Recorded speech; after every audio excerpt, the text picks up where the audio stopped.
Listen, What, every Tunde? time I'm gonna break it down. When you listen to Tundi, he'll always say like, "Yo, remember he only had 12 amateur fights, and remember this is just a brother from Croydon, or the man like they'll spin things like, yeah, gangs, and yeah, this is just a brother who's from the road, and look how far he's come."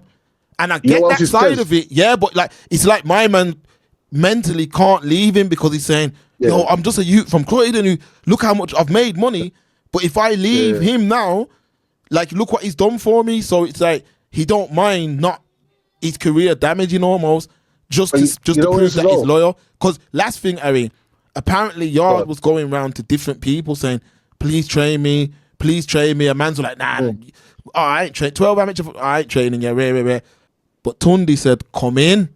You get what I'm saying? So he can't leave. He can't leave, my man. Like I'm telling you, his own people will be telling him to leave. But he can't. He can't because it's a mental control thing where it's like, just go to Tundi's interviews every time. He's only had 12 amateur fights. You know how much money he's made? Now other mans are spinning it. Yo, this is a man from the block where he made it. So what? Anthony Joshua was from the block. It didn't mean that he didn't want to make more money and fight the best. But they've got him in a mind control. What are you saying, Harry? Yeah. And then one thing you didn't mention is that I've seen the interviews where he goes, "Oh, did you see the car he was driving before he got into boxing without me, and what he's driving now? Where he's living? Yeah. Facts. Oh, when people say he's not successful, that he is successful if you see the car he's driving now compared to before. I understand that, but we're looking at the complete potential. Yeah. He's a natural talent. Facts. You can see the man's an athlete. Look at his body. You know what I mean? He doesn't even work hard for that body. That's one of the biggest what ifs in boxing for me. Yeah. And my thing is, because I don't like seeing it, because I feel, I don't think we have a discussion, but I was a big DeGale fan. He's from my ends, and I followed him from the Olympics. I was a big James DeGale fan, and I feel James DeGale did the same thing. He stayed with his trainer way too long. Yeah, facts. Yeah, facts. DeGale didn't reach where he was supposed to go. Too loyal to his trainer. His trainer was very old school, was a good boxer at his time, but he was very old school. Apparently, they didn't even do no strength and conditioning. It was just always just runs and hill runs, nothing else. Yeah, he's not going to leave Tundi, but Tundi's scared as well. Like, a lot of brothers don't want to say it, but Tundi's been in the game a long time. You gotta put yourself in the brother's shoes at the same time. So, look, Tundi's been a trainer damn near for how long? He was a boxer as well. So he was a boxer that like you can see his fights online, but he didn't go to where he was supposed to go. He's trained a lot of brothers. Like he had a prospect, yeah. He went out to Vegas, and exactly what you're talking about.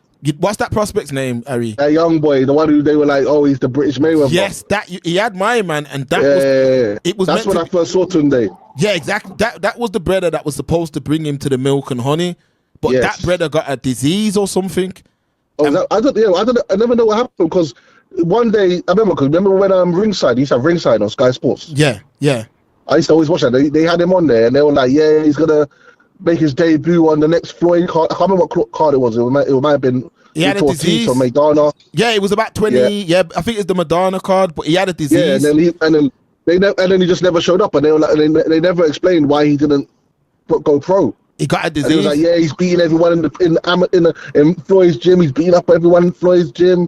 Rare hand speed. Rare Tunde dealing with the finisher. And I'm like, yo, who's this guy? And then he never. To this day, we don't know what that guy is. Well, so that guy got a disease. Yeah, that young boy. Okay. And that was Tunde's lottery ticket. Because once my man would have went pro, he was that good that Tunde was the guy who took him there. So Tunde would have ate for my man, but then he got a disease and Tunde almost disappeared damn near after that. Then he had O'Hara Davis. O'Hara Davis. My man went to him with Yard. He had O'Hara Davis, as we seen what happened with my man was never good still. Never. No disrespect to him, but he was always British level. Let's keep it real, because he was too robotic with it. But what I'm getting at is Tunde kept losing these prospects.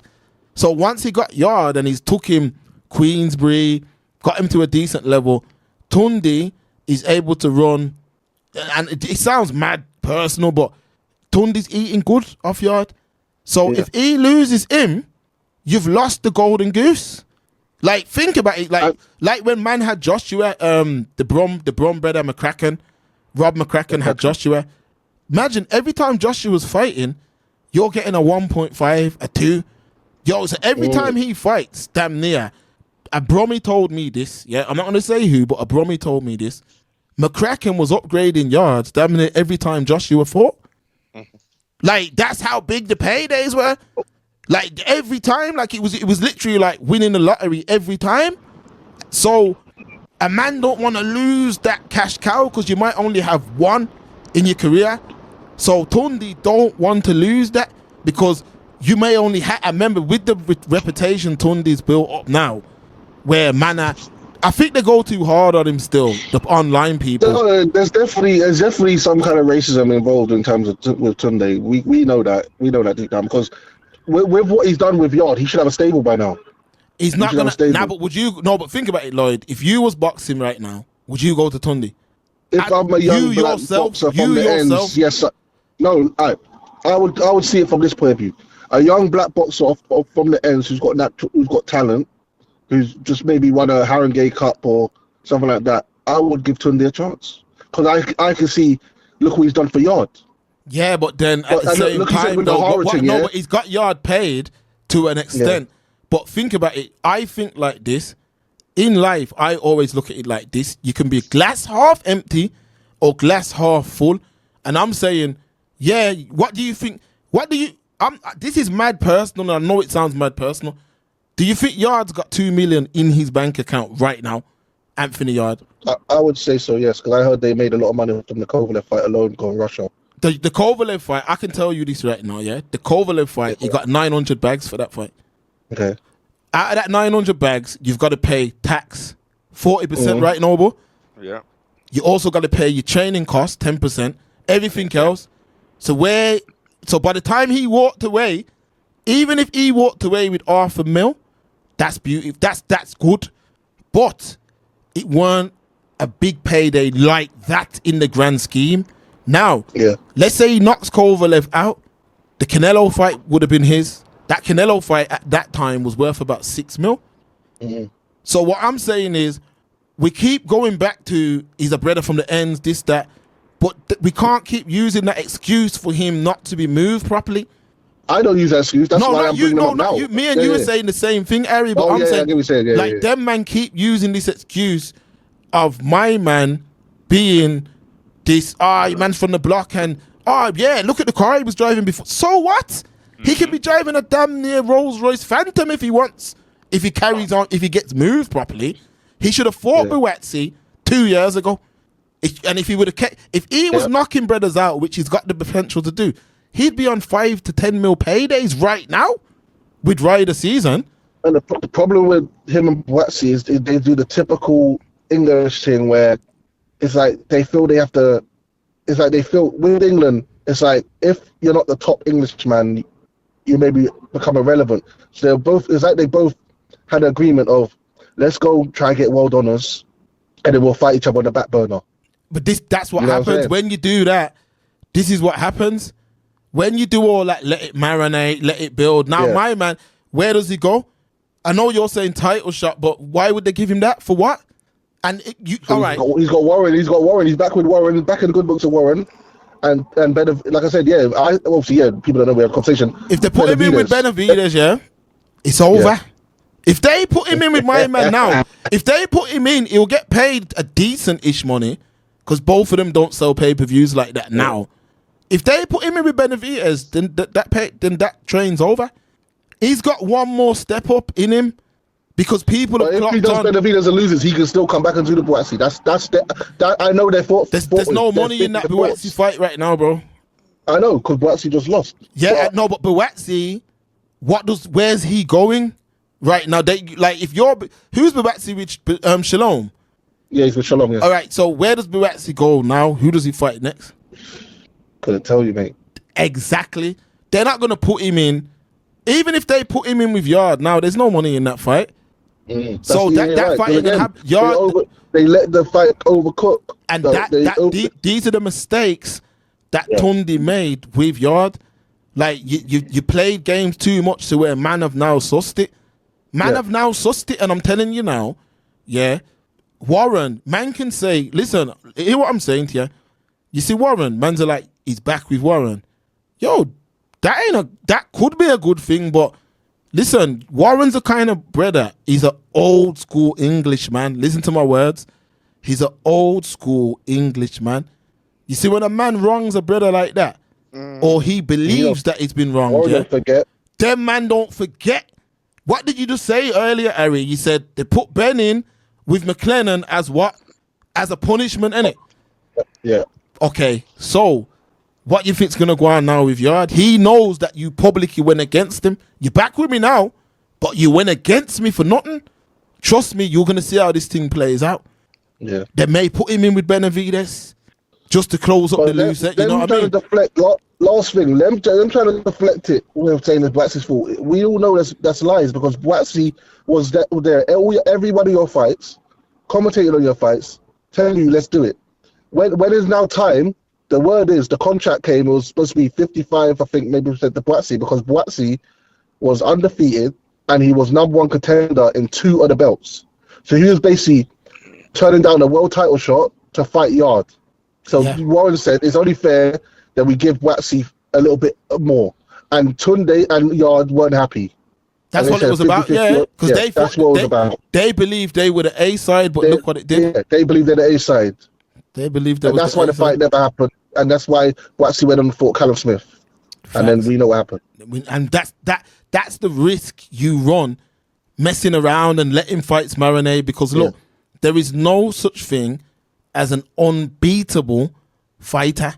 Anything can happen. Like I said to you yesterday in the V notes, when Tony fought Roy Jones, he had diarrhea. The brother said he ate pizza in the hotel the night before, which is crazy anyway, but he had a pizza. There was bad meat on the pizza. It gave him diarrhea, but literally my man said on the day of the fight, I can't fight. My belly's cutting me. I can't fight. And they said, yo, you know how much money we're going to lose? You have to fight.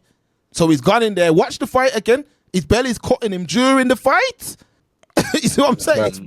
Boxing's crazy, man. Crazy. So, all right, last thing on the boxing before we move on, Billy Joe and Napa. No, but I don't know if you've seen that. I'll let you two on that. I'm just jump off. All right, go through then, Ari. Got you, yeah? Yeah. Cool. All right, so if you ain't seen it, Noble, Billy Joe Saunders, ex-world champion and all the rest of that. Him and Eubank Jr. have a massive rivalry that spreads back over 10 years. Ben used Saunders as a wind-up merchant. So he was employing Saunders to go into Junior's changing room and watch his hands get wrapped. Now, when Saunders has gone to the changing room, Napa, many of you may not know who that is. He was an MC actually back in the day, and he was on the Pow song, the Lethal B Pow song. He is now Chris Eubank Jr.'s manager. So when Eubank Jr.'s getting his hands wrapped and Billy Joe's gone to the changing room, Napa said, yo, you're not coming in? See what I'm saying? We don't even need to play the video, people. Napa said, you're not coming in. Saunders has then kicked off, you're nobody, you're a nobody, and all the rest. And then there was 2 little words that slipped through. Rubber lips. What? Big nose. Yeah? Rubber lips and big nose. Napa didn't hear it at the time. A lot of people have messaged about this one. And I'll just say it like this. Are we surprised with Billy Joe? This is one of the most... When we speak about bringing boxing into disrepute, yeah, that's what Billy Joe Saunders has always did his whole career. You know, this is a man who is very childish, behaves that way consistently. His mouth and the antics that he does are foul. But we know that he's one of those scrappy dudes, all bark and no bite, because when he had some choice words for Wilder, they were in Nando's and Wilder stepped to him and he ran. He ran. Literally, we can watch the video. Shout out Ness from Boxing Voice. Ness filmed the video and Wilder told him to take it down or whatever. But Saunders ran. So we know what he's about, folks. And if we go back to maybe 10 years ago, there was a fight. Willie Monroe Jr., all this is documented. At the weigh-in, Saunders' son punched Willie Monroe Jr. in his private area. Saunders didn't pull the youth up or nothing. So this is how a man like this behaves. I'm not shocked at none of that. This is how he behaves. But the fact Ben was going to use a man like that to wind him up shows me where Ben's head at is at as well, because this is an erratic man who says crazy things, and you were really trying to upset man's thing. Now, Napa handled himself well. The racial remarks, there is no place for that. There is no place for them racial remarks. And to be honest, if you notice how the boxing world's been very quiet on that part, like if you listen how these men talk, this is what people listen how these men talk. Hear what Carl Froch said, Noble. We heard the words he said, but we ain't gonna go into all of that. Why? Exactly. It's all protection, but were these words racial? Yes, they were.